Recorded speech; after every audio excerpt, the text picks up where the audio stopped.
Assalamualaikum warahmatullahi wabarakatuh. Pagi hari ini saya akan mempresentasikan materi ELT tentang gamification atau adaptasi game dalam dunia pendidikan. Mari kita mulai. Pengertian gamification. Gamification merupakan suatu hal yang baru yang merupakan adopsi dari mekanisme video game pada bidang-bidang lain. Sejak tahun 2011 hingga saat ini, jumlah tulisan yang berkaitan dengan tema ini melonjak di basis data seperti Scopus, Science Direct, dan lain-lain. Ulasan mereka mengidentifikasikan bahwa gamification memberikan efek yang positif. Bagaimanapun juga besarnya efektivitas tersebut tergantung pada seberapa besar konteks gamification yang diterapkan, yang juga digunakan oleh para penggunanya.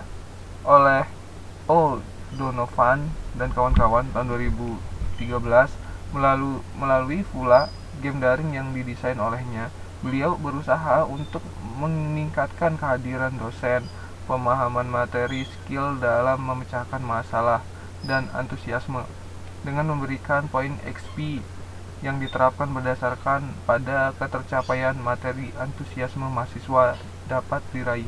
Ditambah lagi, leaderboard disediakan untuk menampilkan deretan 26 mahasiswa peringkat teratas.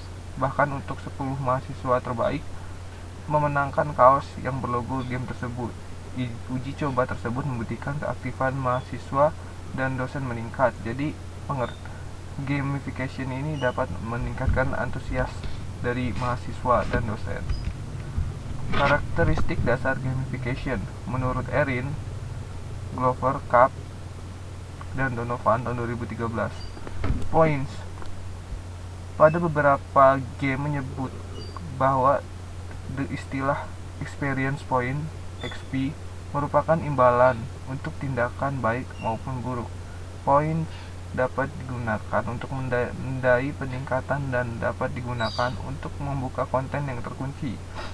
Bahkan dapat berfungsi sebagai mata uang yang dapat digunakan untuk membeli benda-benda virtual yang kita inginkan.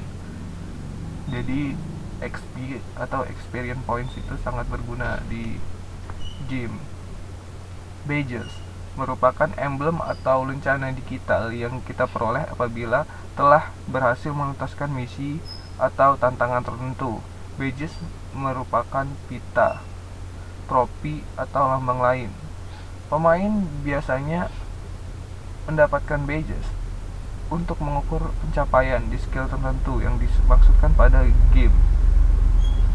Leaderboards merupakan list of the individuals who have the highest score or most point, or who have achieved higher levels. Dengan kata lain, leaderboards merupakan daftar nama-nama pemain peringkat atas menurut kesuksesan mereka dalam game. Hal ini merupakan penunjuk perolehan poin sementara. Konsep yang sama biasanya digunakan dalam bidang olahraga, klasemen, tetapi juga digunakan untuk game yang multiplayer, khususnya yang dibatasi oleh waktu dan misi tertentu. Levels merupakan jenjang atau tingkatan. Semakin tinggi level berarti semakin tinggi pula kesulitan serta kompleks misi atau tugas yang harus diselesaikan. Level 1 dituntaskan apabila kita ingin memainkan level 2, meskipun ada beberapa game yang membatasi dengan beberapa level sekaligus. Intinya ada fitur-fitur atau level-level tertentu yang terkunci atau unlock dan belum bisa dimainkan apabila belum menyelesaikan misi, tugas, atau level sebelumnya. Skenario, cerita, dan tema merupakan jalan cerita yang menghidupkan permainan. Ini dibuat guna membuat game lebih menarik dan senyata mungkin, hingga ada konteks-konteks tertentu pada sebuah tema yang terdapat pada game tertentu. Mengapa gamification? Berikut efek hadirnya elemen-elemen dalam gamification yang dapat berimbas pada penggunanya. Kompetisi dan kolaborasi. Game pada umumnya dapat dimainkan secara multiplayer, dan demikian kita dapat bersaing dengan pemain lain dalam satu game yang sama. Adanya game center dan Facebook memungkinkan kita untuk berhubung secara daring dalam rangka mendapatkan lawan atau rekan untuk membentuk sebuah tim yang akan melawan tim lain. Selain itu, elemen-elemen gamification seperti poin, badges, levels, dan leaderboards merupakan unsur pembukti aktualisasi diri melalui game. Kompetisi ditopang dengan adanya leaderboards yang berguna sebagai motivator yang kuat. Feedback yang kontinu.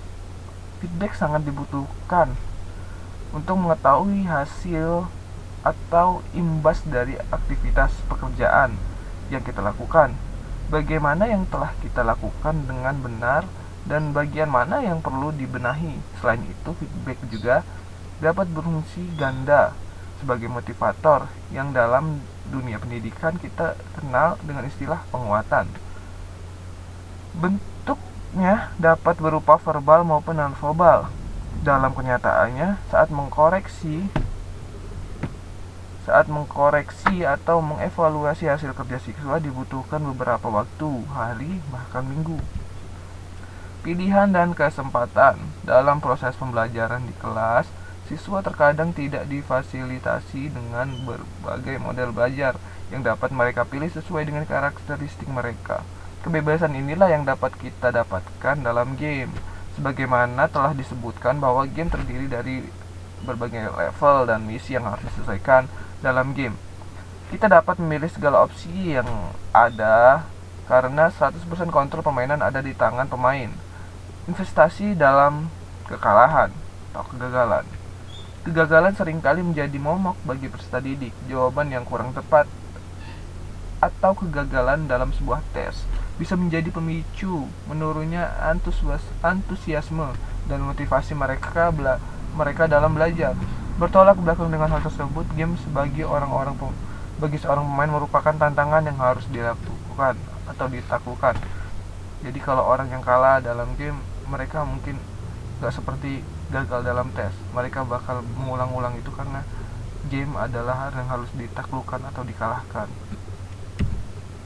Jadi kesimpulannya, gamification adalah penerapan teknik dan strategi dari sebuah permainan ke dalam konteks non-permainan untuk menyelesaikan suatu masalah. Metode ini bekerja dengan cara membuat materi atau teknologi menjadi lebih menarik dan mendorong pengguna untuk ikut terlibat dalam perilaku yang diinginkan. Tujuannya yaitu meningkatkan partisipasi, motivasi, dan prestasi audiens. Metode pembelajaran gamification berarti menerapkan prinsip kerja sebuah permainan ke dalam proses pembelajaran dengan tujuan untuk menumbuhkan motivasi belajar dan mengubah perilaku siswa. Jadi ini adalah cara yang paling diinginkan siswa untuk belajar dengan bermain, belajar dengan santai. Demikianlah presentasi saya. Assalamualaikum warahmatullahi wabarakatuh.